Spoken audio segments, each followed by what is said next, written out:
بسم اللہ الرحمن الرحیم۔ اس ویڈیو میں آپ کو یہ بتاؤں گی کہ ایسے واحد الفاظ جن کی جمع ہم اردو قاعدے سے بناتے ہیں تو ان کی خاص بات کیا ہے وہ میں آج آپ کو بتاؤں گی۔ کچھ الفاظ ہیں جو آپ کے سامنے میں نے لکھے ہوئے ہیں، جیسے لفظ ہے کلی، اس کی جمع کلیاں اور کلیوں ہے۔ لفظ چابی، اس کی جمع چابیاں اور چابیوں ہے۔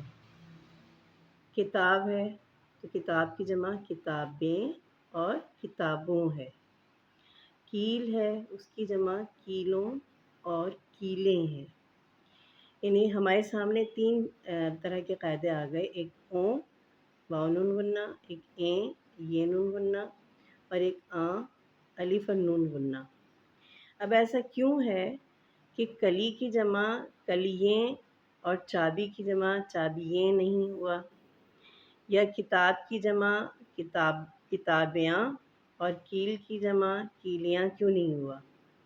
اس کی وجہ یہ ہے کہ جو الفاظ واحد الفاظ جو چھوٹی یہ پر ختم ہوتے ہیں ان کی جمع کے ساتھ بنتی ہے، اور ایسے الفاظ جو چھوٹی یہ پر ختم نہیں ہوتے ان کی جمع کے ساتھ بنتی ہے۔ لیکن یہ آپ غور کر رہے ہوں گے کہ چھوٹی یہ پر ختم ہو یا نہ ختم ہو ان کی جمع اوں کے ساتھ لازمی بنتی ہے یا بن سکتی ہے۔ تو یہ تمام الفاظ دراصل مؤنث ہیں، چھوٹی یہ کے ساتھ بھی مؤنث ہے اور جو چھوٹی یہ کے ساتھ نہیں ہے وہ بھی مؤنث ہے۔ تو ان چاروں الفاظ کی جمع دو طرح سے بن رہی ہے جو آپ کے سامنے میں نے رکھی ہے۔